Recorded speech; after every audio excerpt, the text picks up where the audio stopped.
Bonsoir à toutes et à tous et merci de rester fidèles au programme du soir sur Nouad. Bienvenue dans Regard croisé, le 5e et dernier numéro de cette semaine. Encore 4 sujets à aborder avec nos invités. Nous parlerons d'abord de la Centrafrique, les groupes armés 3R et UPC officiellement dissous après l'accord de paix.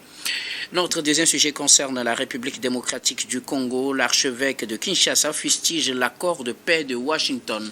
Troisième sujet, nous parlerons du Sénégal, arrestation plus précisément, dérive répressive ou respect des lois. Ce sera notre interrogation. Nous nous interrogerons bien évidemment avec nos invités. Puis nous terminerons bien évidemment par le Togo pour parler des municipales. Quelles observations à J-4 de la fin de la campagne.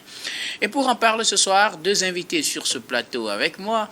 Gabin Adjao, vous êtes juriste et directeur d'un cabinet Juriste Consulting. Bonsoir Gabin et bienvenue. Bonsoir docteur, merci de m'avoir invité. Bonsoir à toutes les téléspectatrices et à tous les téléspectateurs de Nouad TV. Merci beaucoup à vous Gabin d'avoir répondu à une nouvelle fois encore à notre invitation cette semaine. C'est moi docteur.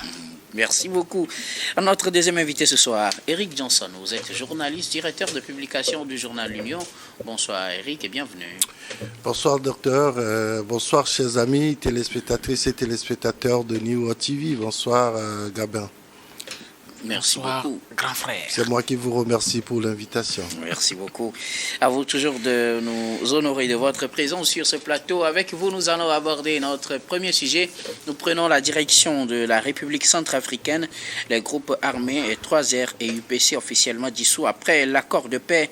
Un accord de paix qui a été signé entre le gouvernement centrafricain et ses groupes rebelles depuis avril 2025, le 19 avril plus précisément, et qui entre en vigueur à partir de ce vendredi 11 juillet. Les deux groupes rebelles sont officiellement dissous. Donc nous en parlons avec nos invités. La Centrafrique est minée par des actions des groupes armés qui avaient mis à mal ou qui tentent de mettre à mal le pouvoir de Faustin Archange Touadéra sous la médiation du Tchad. Ce gouvernement a pu au moins trouver un accord avec deux groupes armés. Ils ont déposé les armes officiellement en guise de respect de l'accord de paix signé en avril 2025. Gabin Adjao. Oui, je pense que c'est une très bonne chose, c'est une très bonne nouvelle pour cette amorce de la paix en Centrafrique entre ces deux groupes armés. C'est vrai que ce sont des groupes qui ont endeuillé la Centrafrique, mais après la guerre, il faut penser quand même à la paix. Le pays a besoin de la paix pour pouvoir progresser. Donc, je pense que c'est déjà une très bonne chose, une très bonne démarche de la part de ces groupes-là qui aujourd'hui ont accepté de faire la paix pour permettre aux populations de retrouver le calme, de retrouver leurs habitudes, même s'il y a des morts à déplorer, il y a des carnages, il y a des biens qui ont été détruits. Le plus important aujourd'hui est d'arriver quand même à l'idée de s'accorder sur le minimum, à savoir la paix. Donc pour moi, c'est déjà une très bonne chose. Maintenant, cet accord-là est signé. La plupart du temps, il faut veiller au respect de cet accord. C'est très important parce qu'on a tendance à voir sous notre pique que juste après un accord de paix, parce que X n'est pas d'accord ou bien Y n'est pas d'accord, quand on sait que ce sont des groupes armés qui ne sont pas véritablement très organisés, quelqu'un du groupe peut aller créer un autre groupe quelque part. C'est vrai que ce sont les groupes les plus représentatifs, mais il y a encore d'autres groupes armés en Centrafrique. Donc, il faut aussi penser à faire en sorte que tous ces groupes-là arrivent à s'accorder sur la paix et signent un accord de paix, veillent à ce que cela soit appliqué dans toutes ces normes. Et aussi, il faut aussi veiller à ce qu'il y ait une certaine sécurité dans les zones, dans les ex-zones conflictogènes. Parce que, faisons très attention, il y a encore de ces zones-là qui ne sont pas véritablement soumises à l'autorité de l'État pour le moment.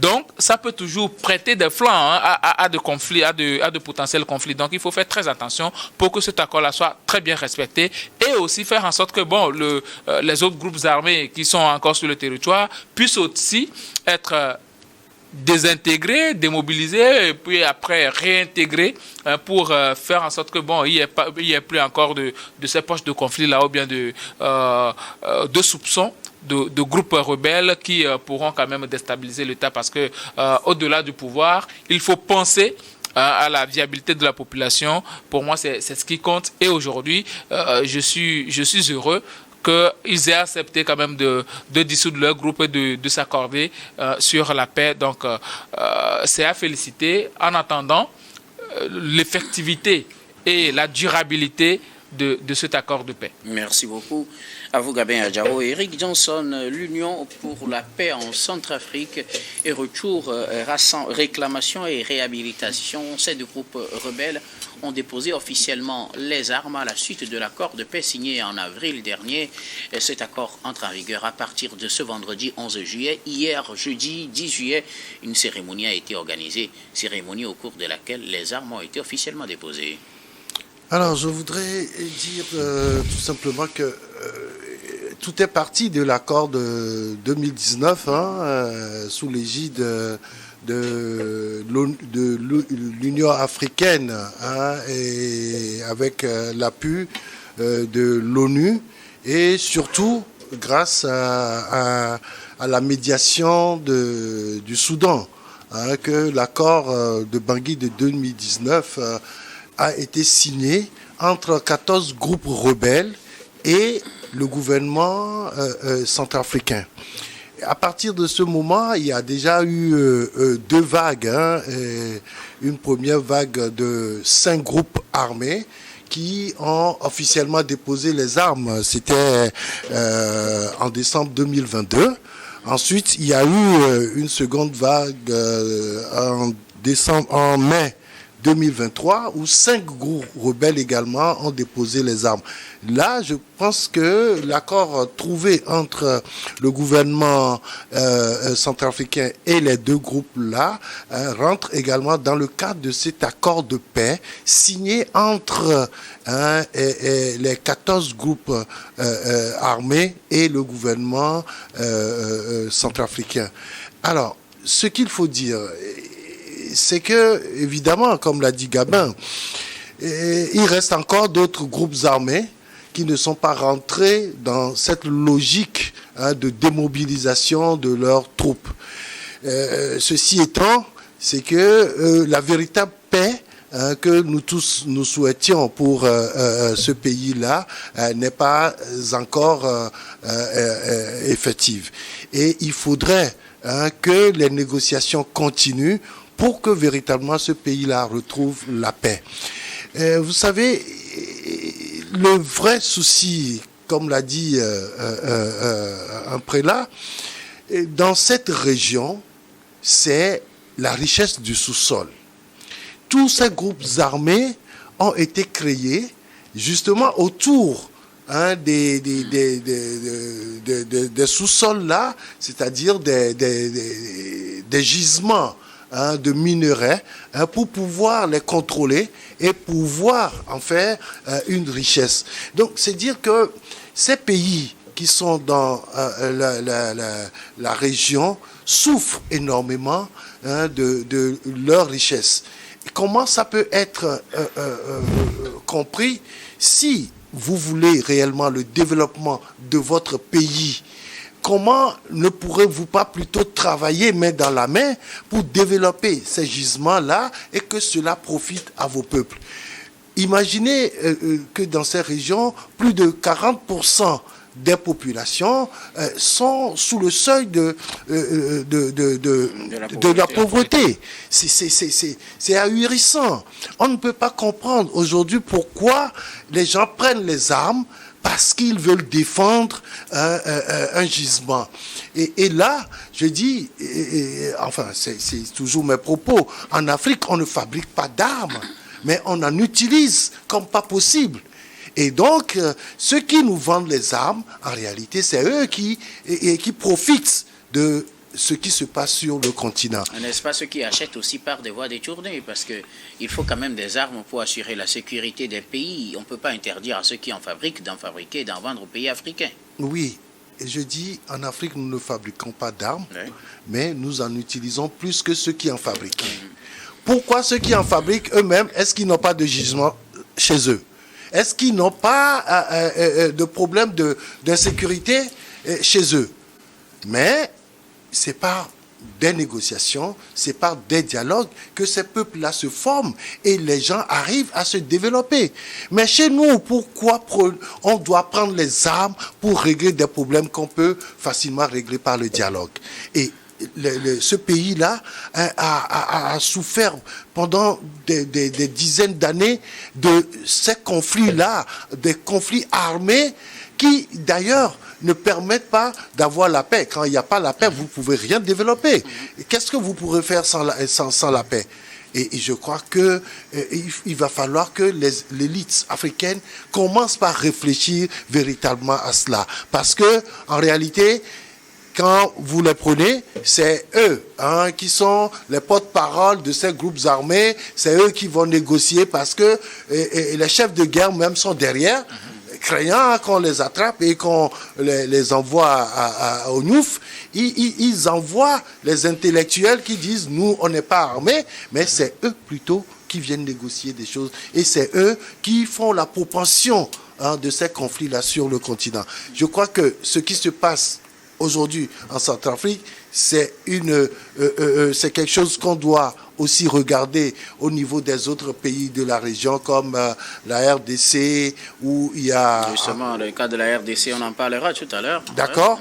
Et il y a le Burundi, il y a même le Rwanda, et l'Ouganda, etc., où il y a tellement de groupes armés que finalement on se demande si les gens pensent réellement au développement de leur pays. Si les gens pensent réellement au développement de leur pays, est-ce qu'il ne faut pas reprendre le problème de la base, Gabin Adjaro? Parce qu'on parle de ces groupes rebelles qui finalement sont restés, qui ne sont pas entrés dans cette série d'accords qu'on signe dans ces pays. C'est vrai, on parlera du cas de la RDC tout à l'heure, mais pour ce qui concerne la Centrafrique aussi, on sait qu'au-delà de ces deux groupes rebelles qui ont signé cet accord, il y a d'autres qui continuent de mener des actions sur le terrain. Entre-temps, même l'ancien président François Bozizé est devenu chef d'un groupe rebelle. On connaît les plus célèbres, la Séléka et puis les Anti-Balaka. Il y a tellement de groupes rebelles dans ces pays de l'Afrique centrale. Et le problème, c'est les critiques que ces groupes portent envers l'État sur sa gestion des biens publics. Est-ce qu'il ne faut pas reprendre le problème de la base et revoir la manière dont on gère les ressources de ces pays? C'est bien de dire de reprendre le problème depuis la base, mais est-ce que ces gens-là sont disposés à discuter? Parce qu'à un moment donné, il faut se rendre à l'évidence. Ce sont des gens qui, à un moment donné, ont pris des armes. Tu viens de parler de François Bozizé qui a dirigé ce pays-là. Donc, si un ancien chef d'État se retrouve à devenir un rebelle, vous imaginez un peu, donc tout est question de richesse en fait. Ce sont des gens qui veulent s'accaparer d'une portion du territoire, profiter allègrement de la richesse, et ils ne peuvent pas me dire que dans la zone où ils sont, ils arrivent à distribuer équitablement la richesse qu'ils exploitent dans cette zone-là. Je ne suis pas sûr. Ils en mettent plein les poches. Donc, à un moment donné, c'est une question de patriotisme aussi.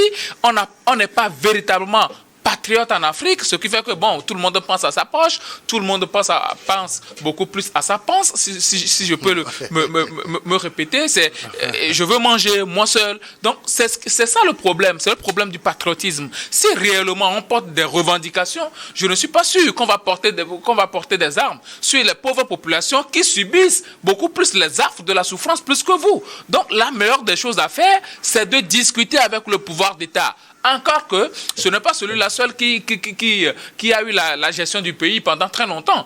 Il y a eu vous et puis il y a eu d'autres personnes qui avaient géré. Et pourtant, ces mêmes personnes n'avaient pas bien pu gérer les ressources du pays. Maintenant qu'un ancien chef d'État, j'insiste sur son cas parce que c'est assez révélateur, quelqu'un qui a eu à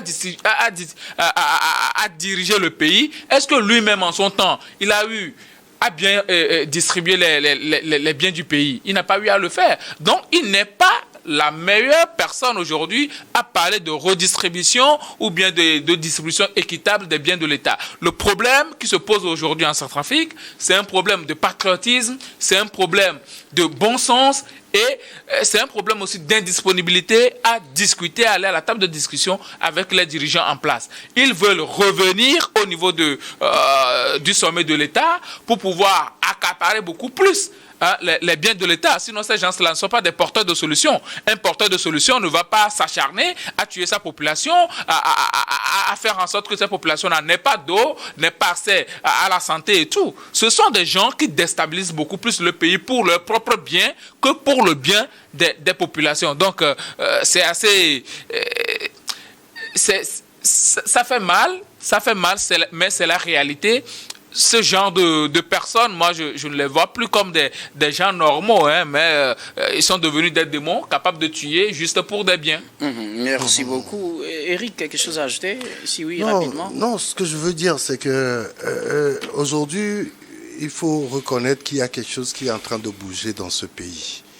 Maintenant, il va falloir que tous ces chefs de guerre-là comprennent la nécessité que ce pays-là revive. Les populations souffrent abondamment et il ne faudrait pas que l'on continue ainsi. On ne peut pas dire que des pays qui sont très riches, avec leur sous-sol qui contiennent des minerais rares, se retrouvent dans cette situation de pauvreté, alors que ceux chez qui vous achetez les armes, c'est eux qui vous disent qu'ils sont des pays développés, et vous, on vous dit des pays en voie de développement. Merci beaucoup à vous tous pour vos contributions. Nous allons marquer la première pause, puis on reviendra tout à l'heure pour la suite de cette émission.